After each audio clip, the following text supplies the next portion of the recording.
Light ஒரு சின்ன ஜெபம் பண்ணுவோம். வல்லமையான பிதாவே எங்களோடு பேசும் தேவ வார்த்தைகளை பரத்திலிருந்து தந்து உதவும்படியாக ஜெபிக்கிறேன். கிருபைதாருங்க இயேசு மூலம் ஜெபிக்கிறேன் தகப்பனே. ரைட், இயேசுவின் நாமத்தினாலே சீக்கிரம் முடிக்கணும்னு நினச்சா நீங்கள் நேரம் ஆகிடுது. இயேசுவின் நாமத்தினாலே சோத்திரம். நன்றியோடு கூட துதிக்கிறேன். சுயத்திற்கு மரிப்பதே இடுக்கமான வாசல்.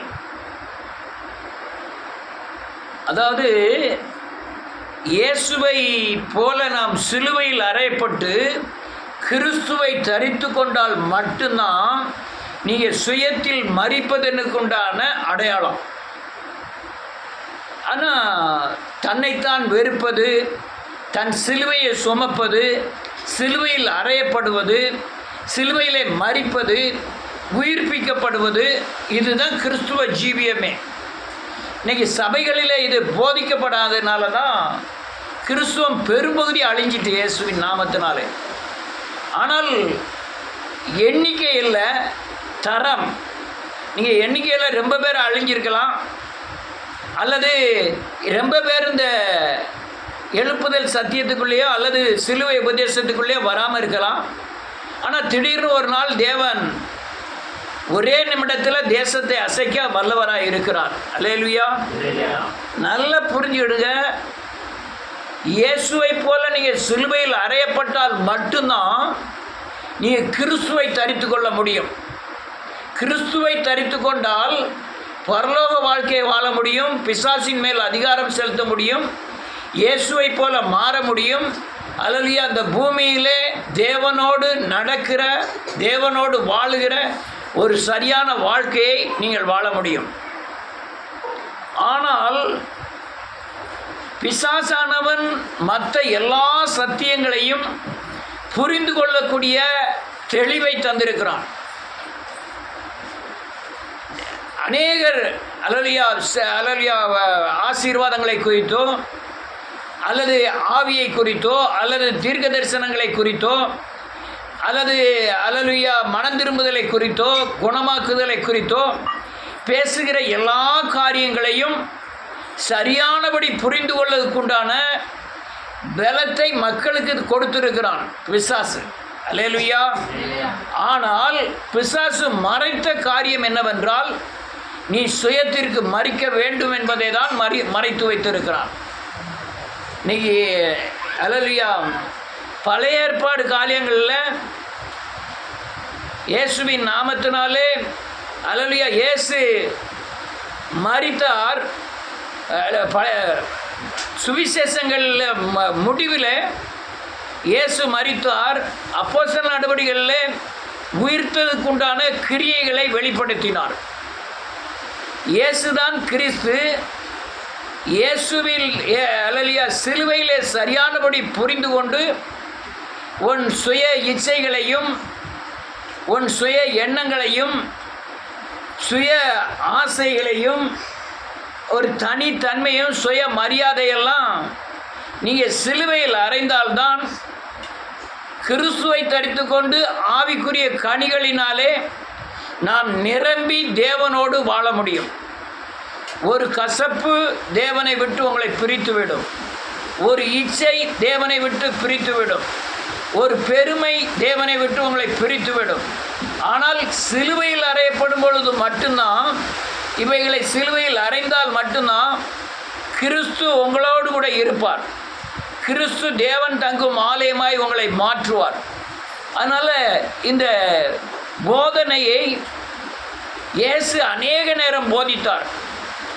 ஆனால் சீசர்களுக்கு புரியவில்லை. ஆனால் ஒரு மனுஷருக்கு புரிந்தது. நான் அந்த ஆத்மாவை குறித்து ஆச்சரியப்பட்டேன். பேதுருவிட்ட கூப்பிட்டு சொல்கிறாரு, சீசர்களை கூப்பிட்டு சொல்கிறாரு. வாசிப்போம், யாராவது ஒரு ஆள் வாசிப்போம். மத்தேயு எழுதின சுவிசேஷம் 16வது அதிகாரம்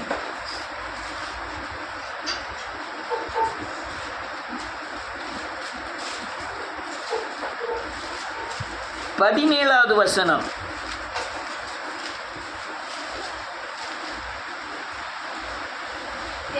இயேசு அவனை நோக்கி, யோனாவின் குமாரனாகிய சீமோனே, நீ பாக்கியவான்.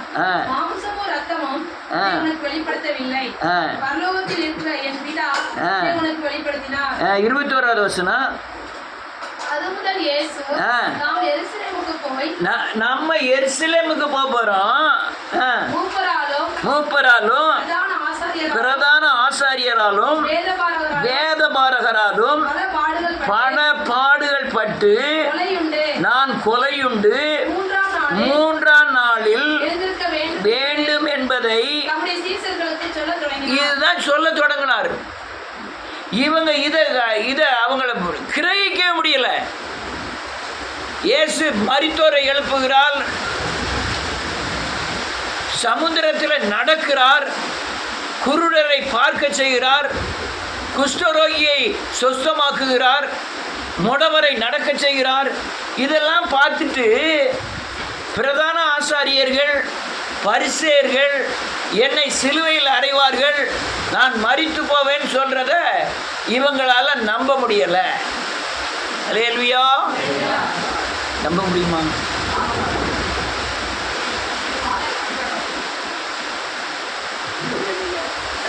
இயேசுநாதர் மாதிரி சொல்லுங்க, காற்றையும் கடலையும் அதட்டுங்க இயேசுவின் நாமத்தினாலே. அல்லேலூயா. என்ன இயேசு மரித்து உயிர்த்தெழுந்து அல்லேலூயா கிரியைகளை நடப்பிக்கிற 22,000 வருடங்களுக்கு பின்பாக கூட இந்த சத்தியத்தை மக்கள் ஏற்றுக்கொள்ள முடியவில்லை. சிலுவை உபதேசத்தை ஏற்றுக்கொள்வதற்கு மக்களுக்கு தயங்குகிறார்கள் அல்லது ஏற்றுக்கொள்ள மறுக்கிறார்கள். அல்லேலூயா. ஆனால் இது சிலுவையில் அறையப்படுவதற்கு முன்பாக சில நாட்களுக்கு முன்பாக இயேசு சொல்லுகிறார், நான் அல்லேலூயா பிரதான ஆசாரியராலும் வேத பாரகராலும் பரிசேயராலும் நான் சிலுவையில் அறையப்படுவேன், நான் அடக்கம் பண்ணப்பட்டு 3ஆம் நாள் உயிர் தெழுவேன் சொல்றாரு. ஒருத்தராலையும் நம்ப முடியல. இன்னைக்கு அதே தான். இன்னைக்கும் சில, ஆனால் இயேசு நெதம் அரைக்கப்படுகிறார், நெதம் உயிர் தெழுகிறார், நெதம் அல்லேலூயா நெதம் மறுரூபமாகிறார். நெதம் எப்படி ஆவார்?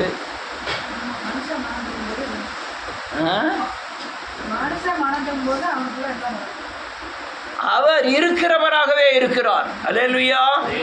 அது நெதம் அடிக்கப்படுகிறார், ஆட்டுக்குட்டியை போல நெதம் அடிக்கப்படுகிறார். இதெல்லாம் புரிந்து கொள்ளக்கூடிய ஆவிக்குரிய பலன் கிறிஸ்துவ ஜனங்களுக்கு இல்லை. இன்னைக்கு கிறிஸ்துவம் பெரும்பகுதி அழிவதற்கு காரணமே இந்த மரிப்பும் உயிர்த்தெழுதலும் இல்லாதனால தான். அல்லேலூயா. அவ்வளோ பெரிய ஆள், வானத்தையும் பூமி படைத்த இயேசு சொல்றாரு. அவன் என்ன சொல்லலாம் பாருங்க. அடுத்த 22வது வசனம்.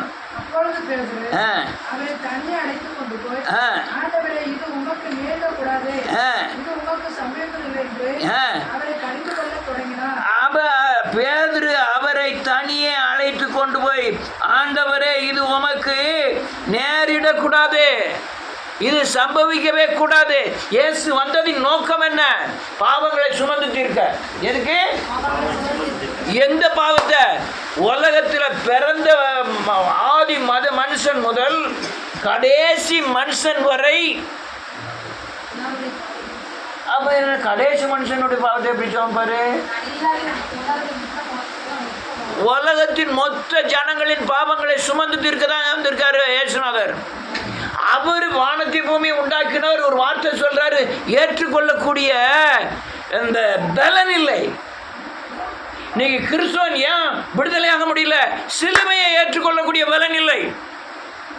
இயேசு எனக்கார் மரித்தார், என் பாவத்திற்காய் மரித்தார், என் சாபத்திற்காய் மரித்தார், நான் அறிக்கை செய்தால் விடுதலையாகி கிறிஸ்துவை தரித்துக் கொள்வேன் என்கிற அல்லேலூயா பலன் மனுஷனுக்கு இல்லை. அல்லேலூயா. அல்லது என்ன செய்யறான்? நல்ல அழுது மனம் திரும்புறான், அடுத்தால என்ன செய்யறான்? அதே பாவத்தை செய்து தேவனை மீறுகிறான், திரும்ப தேவனை சிலுவையில் அறைகிறான். இது பெரும்பகுதி நடக்கிறது. அறிக்கை செய்து விட்டுவிடுகிறவனே இரக்கம் பெறுவான், மறைக்கிறவன். ஆனா பிரச்சனை என்னன்னா, ஒண்ணு ஏற்றுக்கொள்ளவே முடியாத, விசுவாசிக்கவே முடியாத ஒரு தன்மை, இன்னொன்று ஏற்றுக்கொண்டு மனம் திரும்பி பாவம் செய்யக்கூடிய தன்மை. இதனால பிசாசானவன் ஜனங்களை பகிரங்கமாய் வஞ்சிக்கிறான். எப்படி வஞ்சிக்கிறான்? நீ இப்ப செய்த, நீங்க முன்னோர்கள் தலைமுறைகள் செய்த பாவத்தின் சாபத்தின் தண்டனையை நீங்கள் அனுபவிக்கப்படும்படியாய் இதை மறுதலிக்க வைக்கிறான். எப்படியே நீங்க சாவணும். பிசாசுக்கு அடிபட்டு என்ன செய்யணும்? சாவணும். ஞாபகம் சாவணும். ஞாபகம் துன்பப்படணும்னு அவன் விரும்புறதுனால ஒன்று ஏற்றுக்கொள், இல்லைன்னா ஏற்றுக்கொண்டு அறிக்கை செய்து திரும்பி பாவம் செய். ஆமென். அவர் இரக்கமும் உருக்கமும் நீடிய சாந்தமும். அதனால நீ எத்தனை தடவை பாவம் செஞ்சாலும் அவர் என்ன செஞ்சுக்கிட மாட்டார், கண்டுக்கிட மாட்டாரா?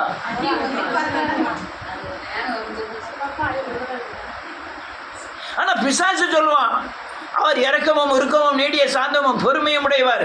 நீ எத்தனை தடவை பாவம் செஞ்சு அறிக்கை செய்து விட்டாலும் நீ அடுத்தால மனம் திரும்பின மாதிரி இன்னொரு நாள் மனம் திரும்பிக்கலாம், அழகா பாவம் செய்யும் தான் சொல்லுவான். ஆனால் அதை கேட்டு செய்கிற அநேகர் என்ன பின்னால போயிட்டேன். அல்லேலூயா. அநேகர் இந்த தவறுக்குள்ள விழுறாங்க. அடுத்தால என்ன எழுதி பாருங்க, 22, 23. ஆமீன்.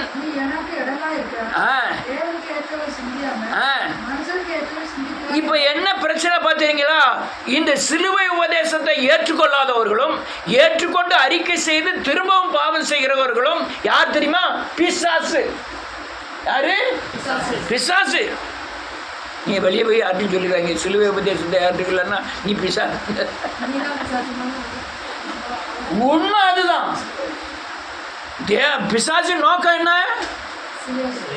நீ விடுதலை ஆகக்கூடாது. பிசாசின் நோக்கம் என்ன? உன்னுடைய சாபத்தின் தண்டனையை இந்த பூமியில நீ பயங்கரமா சங்கடப்படணும். பிசாசின் நோக்கம் என்ன? இயேசு உன் தண்டனையை சிலுவையில் ஏற்றுக்கொண்டார் என்பதை நீ என்ன செய்யக்கூடாது? விசுவாசிச்சு நம்ப கூடாது. அல்லையா? அதுக்குண்டான போதனை. இப்ப எனக்கு ஏன் பிரச்சனை தெரியுமா? ஒரு மாசம் மேலே என் நாக்கு, என் வாய், என் தொண்டெல்லாம் எரியுது. நாக்கு ஒரு நாள் முடியாமல் எந்திரிச்சு பார்க்க பூரா வெள்ளைன்னு இருக்கு. இதோட 4 டாக்டரை பார்த்துட்டேன். அவங்க பாட்டில் தார மாத்திரையெல்லாம் முழுங்கிட்டு தான் இருக்கேன். அப்படியே காந்துது. சரி, இதுக்கு மருந்தே கிடையாது, நம்ம பாட்டில் ஜெபம் பண்ணிக்கிட்டு இருப்போம்ட்டு தான் ஜெபம் பண்ணிக்கிட்டே இருக்கேன். அல்லேலூயா. வேதம் சொல்லுது, இந்த சிலுவை உபதேசத்தை ஏற்றுக்கொள்ளாத நீ இந்த சத்தியம் எங்கெல்லாம போகுது, அது எவனா இருந்தாலும் சரி, அது பிசாசின் ஆலோசனைகளுக்கு உட்பட்டவர்கள். என்னைக்கு சிலுவை உபதேசத்தை ஏற்றுக்கொண்டு உன் பாவத்தை அறிக்கை செய்து உனக்கு இந்த பூமியில அனுபவிக்கக்கூடிய தண்டனையை இயேசு சிலுவையில் ஏற்றுக்கொண்டார்கிறதை விசுவாசித்து பூரணமாய் பாவத்தை விட்டு விடுதலை ஆவையானால் தேவன் நீ செய்த பாவத்திற்கு உண்டான தண்டனையை இந்த பூமியில அனுபவிக்க வேண்டிய அவசியம் உனக்கு இராது. பிசாசின் வஞ்சனைகளுக்கு உட்படாதீர்கள். பேதுருவே அல்லேலூயா நம்பல. இது வேதம் சொல்லுகிறது, இது தேவனுடைய சித்தம். என்ன எழுதியிருக்கு? அதே வசனத்தில் என்ன எழுதியிருக்கு? தேவனுக்கு ஏற்றவைகளை சிந்திக்காமல் மனுஷனுக்கு ஏற்றவைகளை சிந்திக்கிறாய். அல்லேலூயா. சிலுவை உபதேசம் வந்து நமக்கு கிடைச்ச பெரிய பாக்கியம். நான் பண்ணின அயோக்கியத்தில் பெரிய அயோக்கியம் நான், பாவிகளிலே. ஆனால் இந்த பாவத்திற்கு ஏற்ற தண்டனை என்ன தெரியுமா? என்னைக்கே நான் செத்துருக்கணும். நான் இன்னைக்கு உயிரோடு இருக்கோம்னா இந்த சிலுவை உபதேசத்தில் மனம் திரும்பினதுனால தான் என் பாவத்தின் தண்டனையை இயேசு ஏற்றுக்கொண்டாருங்கிற அளவில் அறிக்கை செய்தபடினால தான் இந்த தண்டனை என் மேல் விழாமல் என் குடும்பமும் நானும் பாதுகாக்கப்படுகிறேன். அல்லேலூயா. ரொம்ப கத்தி பேசணும். அடுத்த வசனம் என்ன இருக்கு? அப்பொழுது இயேசு தம்முடைய சீஷர்களை நோக்கி, ஒருவன் என்னை பின்பற்றி வர விரும்பினால் அவன் தன்னை உன்னை நீயே வெறுக்கணும். நீ என்ன செய்யணும்? வெறுக்கணும். சாப்பாட்டை வெறுக்க சொல்லல, உன் விருப்பத்தை வெறுக்க சொல்றாரு. பணத்தின் மேல இருக்கிற விருப்பத்தை வெறுக்க சொல்றாரு. பிள்ளையின் மேல இருக்க பாசத்தை வெறுக்க சொல்றாரு. அல்லேலூயா. உலகத்தின் புகழை வெறுக்க சொல்றாரு. உன்னை நீயே வெறுக்கணும். அல்லேலூயா. தன்னை தான் வெறுக்கணும். யார் வெறுக்கா? 100 ரூபாயை தூக்கி போடுதான் பிசாசு, எடுக்க மாட்டேன். அடுத்தால 200 ரூபாயை தூக்கி போடுதான், எடுக்க மாட்டேன். ஒரு 500 ரூபா எடுக்க மாட்டேன். ஒரு கட்டு ரூபா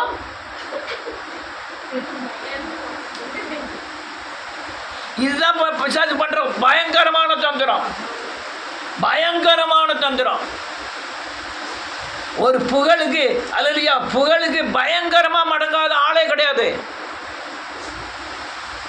ஜோசா மட்டும் மாறி ஆளே கிடையாது. பயங்கரமான கலர் இதெல்லாம் சட்டெல்லாம் சூப்பராக போட்டிருக்கான். எங்கடே எடுத்த நல்லா இருக்க, அப்படியே உள்ள குளுமையாக இருக்கும். குளிர்ந்து கிடக்கா கொண்டை விட்டு ஆள் கிடையாது, அப்படியே குளிர்ந்து இருக்கும். இதுதான் தன்னைத்தான் வெறுக்கிறது. அல்லேலூயா. உன்னை நீயே வெறுக்கணும். நான் தேவனுடைய வாழ்க்கை முறைகளை வாசித்து பார்த்தேன். எனக்கு இது பெரிய அற்புதமாக இருந்தது.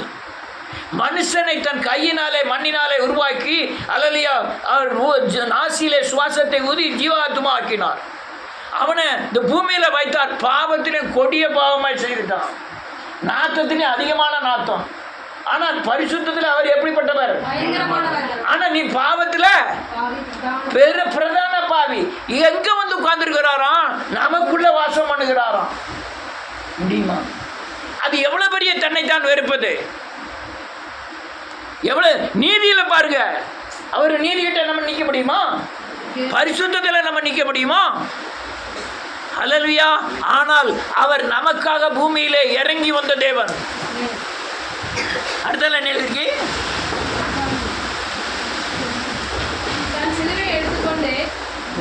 பூமியை ஒரு வழி ஆகிருமா? தன் ஜீவனை ரட்சிக்க விரும்புகிறவன் இழந்து போவான். ஆமென். அடுத்தால ஆமென். ஆதாயப்படுத்தி கொண்டாலும் ஜீவனை நஷ்டப்படுத்தினால் அவனுக்கு லாபம் என்ன? ஜீவனுக்கு ஈடாக எண்ணத்தை கொடுக்க முடியுமையா? ஜீவனை பெற முடியுமா? ஜீவனை எப்படி பெற்றோம்? அவர் தன் ஜீவனை கொடுத்து நமக்கு ஜீவனை கொடுத்தார். அல்லேலூயா. சிலுவையிலே தன் ஜீவனை அர்ப்பணித்து நம் ஆத்மாவுக்கு உயிர் கொடுத்தார். அதுதான் ஜீவன். நீ உலகம் முழுவதும் ஆதாயப்படுத்தினாலும் எத்தனை ரூபா கொடுத்து நீ ஜீவனை வாங்க முடியும்? சாமுவேல் பலசர கடை இருக்காங்க, கடையத்தில் இருக்கலாம். அந்த கடையில் போய் ஒரு 200 ரூபா கொடுத்து ஜீவன் வாங்கிட்டு வந்துடுறேன்ப்பா. வாங்க முடியுமா? அங்கே வாங்க முடியுமா? நாட்டாம கடையில் வாங்கிடலாமா ஜீவன்? ஜீவன் எங்கே வாங்க முடியும்? சிலுவையில் மட்டும்தான் வாங்க முடியும். நீங்கள் சிலுவையில் போய் அல்லேலூயா மனம் திரும்பி பாவ மன்னிப்பு நிச்சயத்தை பெற்றாதான் உங்கள் ஆத்மாவுக்கு என்ன கிடைக்கும்? ஜீவன் கிடைக்கும். ஆத்மாவுக்கு உயிர் கிடைக்கும். நீ உலகம் முழுவதும் ஆதாயப்படுத்தினாலும் நீ அல்லேலூயா நன்றியோடு கூட துதிக்கிறேன். ட்ரம்மா இருந்தாலும் சரி, அவனுக்கு ஜீவன் வேணும். அவனுக்கு ஜீவன் வேணும். சிலுவையில் மனம் திரும்பணும். சிலுவையில் மனம் திரும்பி அவன் ஆத்மாவில் ஜீவனை படணும். தன்னைத்தான் வெறுக்கணும். தன் சிலுவையில் சுமக்கணும். சிலுவையில் அறையப்படணும். நெதம் மறிக்கணும். அல்லேலூயா.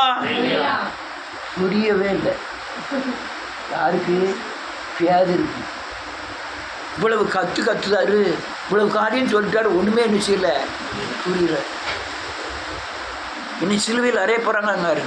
உண்மை அறிஞ்ச நானும் வேணும்னா என் உயிரை கொடுப்பதுக்கும் ஆள் யார் ஓடுனா?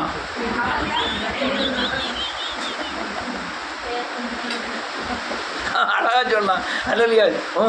உமக்காக நான் ஜீவனை கொடுக்கவும் நான் ரெடியாக இருக்கேன். பேதுருவே உன்னைய சொலவில் போட்டு புடைக்கிற மாதிரி புடைக்கிறதுக்கு ஆண்டவர் பிசாசு உத்தரவு காட்டிக்கிட்டோம். உம்மோட மறிக்கிறதுக்கு நான் ரெடி.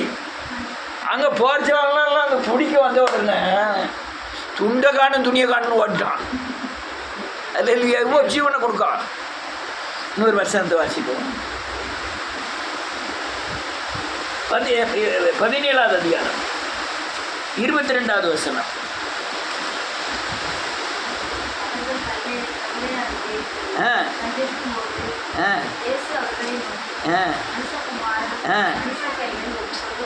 ஆமென்.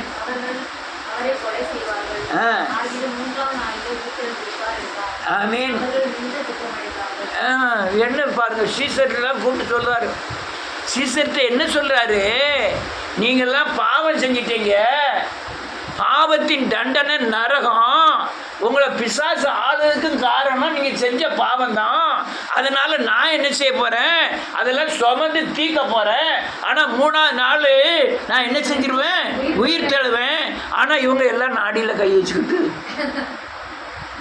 அட கர்மமே இருக்க போகிறாரு.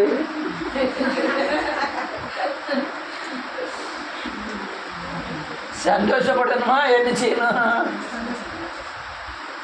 அவர் மறிக்க பற்றி எனக்கு பிரச்சனை இல்லை. நான் என்ன செஞ்சிருவேன், 3ஆவது நாள் உயிர் தழுவேன். மறிக்கிறது முக்கியமா, நீங்க மறிக்கிறது முக்கியமா, உயிர் தழுவது முக்கியமா?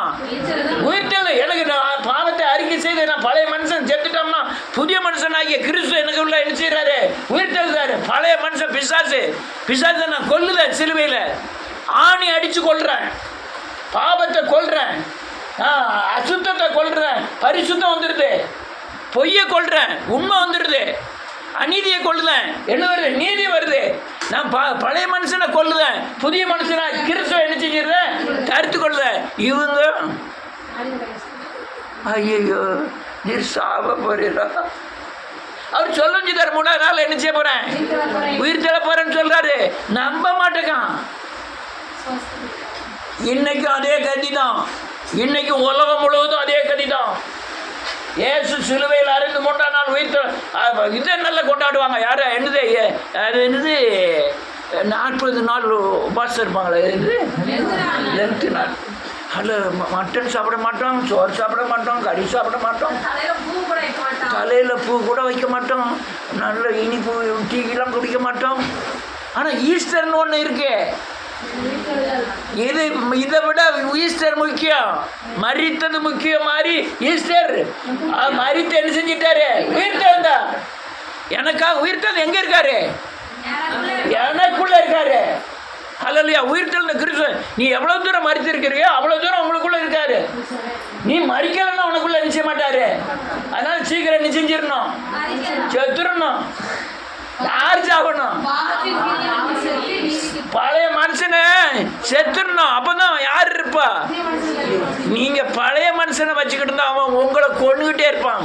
நீ எதான் சாப்பிட்றத விட ஒரே நாள் கொண்டுட்டா யார் வந்துருவா, கிறிஸ்து வந்துருவா. நல்லா புரிஞ்சுக்கிடுங்க. அவனை கொல்லலைன்னா அவன் ஒவ்வொரு நாளும் என்ன செஞ்சுக்கிட்டு இருப்பான், தொண்டை பச்சோலோட போட்டு கொல்லுவான், வயிற்று வலியோட போட்டு கொல்லுன்னு கொல்லுவான், இடுப்பு வலியோட போட்டு கொல்லுவான். நீங்க பாவத்தை அறிக்கை செஞ்சு ஆண்டவரை தரிச்சுக்கிட்டேன்னா இதெல்லாம் என்ன செஞ்சிடும், வெயிரும். 3ஆம் நாள் உயிர் தந்த கிறிஸ்து உங்களுக்குள்ளே இருப்பார். நான் கத்துவேன், உலகத்தில் ஒருத்தருமே நம்ப மாட்டேங்க. நெசமா சொல்றேன், உயிர் தெழுதலுக்கு சிலுவையில் அறையப்பட்ட இயேசு கிறிஸ்துவை குறித்து பிரசங்கிக்கிறேன். யார் ஏற்றுக்கிட்டா? உங்களை தவிர. உங்களை பார்த்தா எல்லாத்துக்கும் பைத்தியக்காரத்தனமா தெரியும். ஒரு வசனத்தை முடிப்போம், நேராய் 20ஆவது அதிகாரம்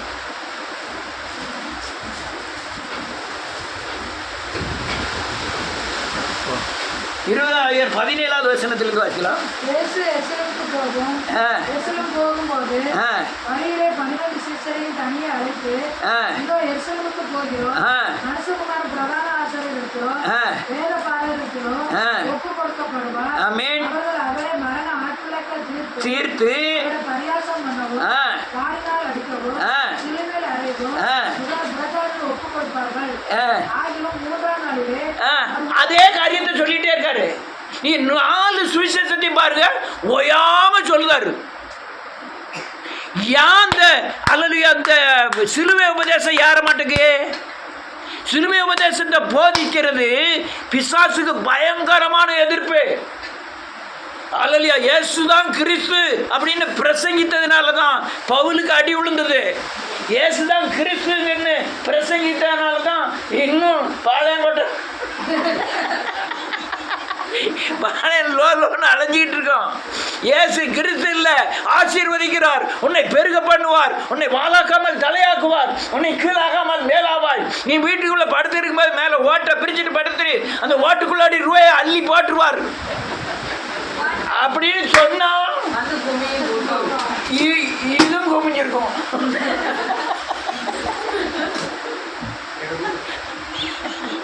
அல்லேலூயா. என்னே பாவத்தை விடு, நீ சிலுவையில் அறையப்படு, புதிய மனுஷனை தரித்து கொள்ளு, ஜாதியை விடு, உன் சுவாபத்தை விடு. அங்கதான் என்ன வருது? பிரச்சனையே வருது. அங்கதான் பிரச்சனையே வருது. அல்லேலூயா. சிலுவையில் அறையப்பட்ட இயேசு கிறிஸ்துவை தேடுன்னு சொன்னாலே அங்க பிரச்சனை வருது. அல்லேலூயா. இவங்க ஒருத்தருமே புரியல. நீ இது மட்டும் இல்லை, மத்தேயு மட்டும் இல்லை, மார்க்கு, லூக்கா, யோவான், இதில் எல்லாத்தையுமே வாட்சி பார்த்தீங்கன்னா அடிக்கடி 12 சீசரை கூப்பிட்டு சொல்லாரு. அவன் செவிடங்காதுல ஒரே ஒரு பொம்பளை புரிஞ்சுக்கிட்டான். அந்த பொம்பளையை தான் அடுத்தால வாசிங்க. 20வது வசனம் வாசிங்க. அப்பொழுது செபதேயின் குமாரரோடு கூட அவருக்கு வந்து அவரை பணிந்து கொண்டு உம்மிடத்தில் ஒரு விண்ணப்பம் பண்ண வேண்டும் என்றால் அவர் அவனை நோக்கி உனக்கு என்ன வேண்டும் என்று கேட்டார். அதற்கு அவர் உம்முடைய ராஜ்யத்திலே என் குமாரராகிய 2 பேரில் வலது வருஷத்திலும் இடது வருஷத்திலும். இப்ப பிரச்சனை என்னன்னு பாருங்க. சிலுவையை விசுவாசிக்க, உயிர்த்தெழுதலை விசுவாசிக்க, ஆனா என் புள்ள மாத்திரம் என்ன செஞ்சிடணும்? வலது வருஷத்துல ஒரு பையனும் இடது வருஷத்துல ஒரு பையனும் இருந்துருக்கும். அப்ப இது சுயநலம்.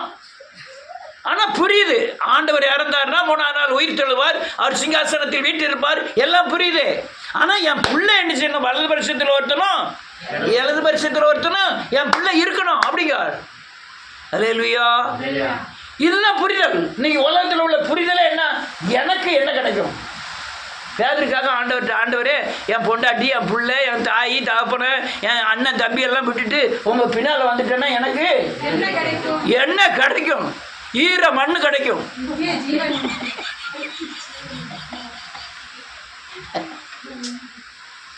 அவர் என்ன சொன்னார் தெரியுமா? இம்மையிலே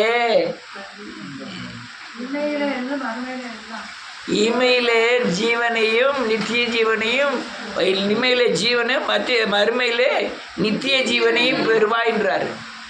இந்த உலக தேவைக்காக அல்ல, மண்ணு பொருள் பொண்ணுக்காக அல்ல. அல்லையா? அவன் எத்தனையோ தடவை சொல்றாரு ஆண்டவரே. அதோட இன்னொரு கூத்த பாருங்க, நான் சொல்லி முடிக்கிறேன். லூக்கா 24வது அதிகாரம்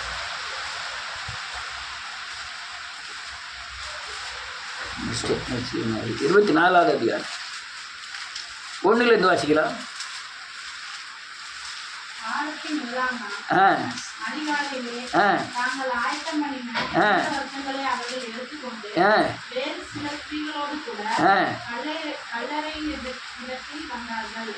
என்ன எழுதிருக்கு பாருங்க. அவர் முதல்ல இருக்கும்போது என்ன சொன்னாரு? நான் 3ஆம் நாள் என்ன செய்வேன்? இங்கே இருக்க மாட்டேன், நான் உயிர் தெளிந்து என்ன செஞ்சிருவேன். இப்போ விடிய காலமே பத்தி கித்தி இப்போ சூடம் சாம்பிராணி எல்லாம் வாங்கிக்கிட்டு யாரை பார்க்க போறாவோ? அவர் தான் சொல்லியிருக்காரு, நாங்க இருக்க மாட்டோம், 3ஆனத்து பேர் இவங்க 3ஆனத்து இவங்க பத்தி கத்தி சாம்பிராணி, இந்த மல்லிகை செண்டு எது போகவா என்னெல்லாமோ செண்டு கிட்டெல்லாம் வாங்கிக்கிட்டு நேர ஆண்டவர் என்ன நினைப்பிட போறாங்க. ஆண்டவர் எங்க என்ன செஞ்சிருப்பாரு? படுத்து கிடப்பாரு. நம்ம போனோன்னு அவர் மேலெல்லாம் என்ன செய்யணும்? தொளிக்கணும். தொளிச்சுட்டு கொஞ்ச நேரம் இருந்து ஜெபம் பண்ணிட்டு வரணும் அப்படின்னு நினைச்சிட்டு போறாங்க. எங்க கல்லறைக்கு இன்னும் என்ன செய்யல? ஆண்டவர் நம்பல, கண்ணு திறக்கப்படல. என்ன எழுதிருக்கு பாருங்க அடுத்தால.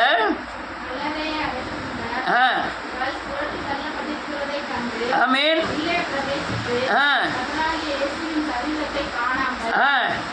அதை குறித்து ஆ. மிகுந்த கலக்கமடைந்து என்னது என்னது மிகுந்த கலக்கமடைந்து மிகுந்த கலக்கம் அடைஞ்சிட்டாங்களாம். அவர் சொல்லியிருக்காரு, ஒரு தடவை 2 தடவை இல்லை, பல தடவை சொல்லியிருக்காரு. நான் இப்படி 3ஆனத்துக்கு எடுக்கப்படுவேன், என்னை சிலுவையில் அறைவாங்க, என்னை கொல்லப்படுவார், நான் 3ஆனத்துக்கு எடுக்கப்படுவேன். யாரும் நம்பதுக்கு உண்டான வழிகள் இல்லை. எல்லாரும் என்ன நினைக்காங்க, எனக்கு என்ன கிடைக்கும்? காய்ச்சல் போயிருமா, வீட்டில் பணம் கடன் போயிருமா, எங்கள் சட்டி பானையெல்லாம் நிரப்புமா, இதுதான் எல்லாரோட நினப்பு. அடுத்தால என்ன எழுதிருக்கு? பிரகாசமுள்ள வஸ்திரம் தரித்த ஆ 2 பேர் அவர்கள் அருகே நின்றார்கள். ஆமீன். அந்த ஸ்திரீகள் பயப்பட்டு ஆ தலை கவிழ்த்து ஆ தரையை நோக்கி நிற்கையில் ஆ. அந்த 2 பேரும் அவர்களை நோக்கி ஆ உயிரோடு இருக்கிறவரை நீங்கள் ஆ. மருத்துவரிடத்தில் தேடுகிறீர்கள். அவர் உயிரோடு இருக்கிறாரு, நீங்க மரிச்ச இந்த உலகத்துல போட்டு தேடிக்கிட்டு இருக்கீங்களா? அவர் உயிரோடுலாம் இருக்காரு, உயிர் தெழுந்தாரு. நீங்க அவரை போய் மருத்துவர் இடத்துல தேடுறீங்க. ஆமென். இன்னைக்கு அதே பிரச்சனை தான். இயேசு கிறிஸ்துவ ஒரு மனுஷன் மாதிரி தான் நினைக்கிறாங்க. இயேசு கிறிஸ்துவ மரித்து அவர் கிறிஸ்துவா இருக்கிறார், இயேசுவா இருக்கிறார், கர்த்தரா இருக்கிறார் யாரோட நினைவுகளும் இல்லை. அல்லேலூயா. இயேசு திருத்துவ தேவனாய் இருக்கிறார். இயேசு அல்லேலூயா உயிரோடு இருக்கிறார். நான் மரித்தேன், ஆனாலும் சதா காலங்களிலே உயிரோடு இருக்கிறேன். உயிரோடு இருக்கிற சரீரத்தில் இல்லை, அவர் ஆவியா இருக்கிறார். அல்லேலூயா. இருதயத்தில் இருக்கிறார். அவர் எங்கும் வியாகித்து இருக்கிறார். அவர் இல்லாத இடமே உலகத்தில் இல்லை, எல்லா இடத்துலையும் இருக்கிறார். யார் நம்புதா? இது எப்படி ஒரு மனுஷனுக்கு தெரியும்னா, ஒரே ஒரு வசனத்தை மட்டும் சொல்லி முடிக்கிறேன். எம்மா ஊருக்கு போகிறாங்க 2 சீசர்கள். அவன் ரொம்ப கவலையோடு போகிறான். ஒரு தீர்க்கதரிசி ஒரு ஆள் இருந்தார், இயேசுன்னு பேர். அநேக அற்புத அடையாளங்கள்லாம் செஞ்சுக்கிட்டு இருந்தார். யார்கிட்ட சொல்லும்? இயேசுக்கிட்ட ரொம்ப கவலையோடு சொல்லணும். நான் அவர் எல்லாரும் நல்லது செய்வார்னு சொன்னாங்க. ஆனால் அவரை பிடிச்சி இந்த ரோம பேரரசு என்ன செஞ்சுட்டு இருக்குன்னா, சிலுவையில் அரைஞ்சி கொண்டு விட்டாங்க அப்படின்னு கவலையோடு போகிறாங்க. போகும்போது போகிற வழியில் அவர் சொல்கிறாரு, என்ன எழுதி வாசிக்கணும், 24 20 வாசிங்க, எட்டக்கு முடிஞ்சிட்டு. நம்முடைய பிரதான ஆசாரியரும் அதிகாரிகளும் அவரை மரண ஆக்கிரமிப்படுத்தி சிலுவையில் அறைந்தார்கள். அவரே ரட்சிப்பார் என்று நாங்கள் நம்பிக்கிட்டு இருந்தோம். இவைகள் சம்பவித்து 3 நாள் ஆயிட்டு ஆளு காலியா போயிட்டாரு. ஒரு அழுவ பாருங்க. அடுத்தால 29 வாசிக்கலாம். அவர்கள் அவரை நோக்கி, நீர் எங்களுடைய தங்கியோம், சாயங்காலம் ஆயிற்று, பொழுது போயிற்று, வருந்தி கேட்டுக்கொண்டார்கள். அவர் அவருடைய தங்கும்படி உள்ளே போனார். அவர் பந்திருக்கையில், ஆமென். நல்ல கவனிங்க. பந்தி இருக்கையில் அவர் அப்பத்தை எடுத்து ஆசீர்வதித்து அதை பிட்டு அவர்களுக்கு கொடுத்தார். அப்பொழுது அவர்கள் கண்கள் திறக்கப்பட்டு அவரை அறிந்தார்கள். உடனே அவர் அவர்களுக்கு மறைந்து போனார். கர்த்தருடைய பந்தியில தான் இயேசு கிறிஸ்துவின் சிலுவையுடைய தரிசனங்கள் வெளிப்படும். அல்லேலூயா.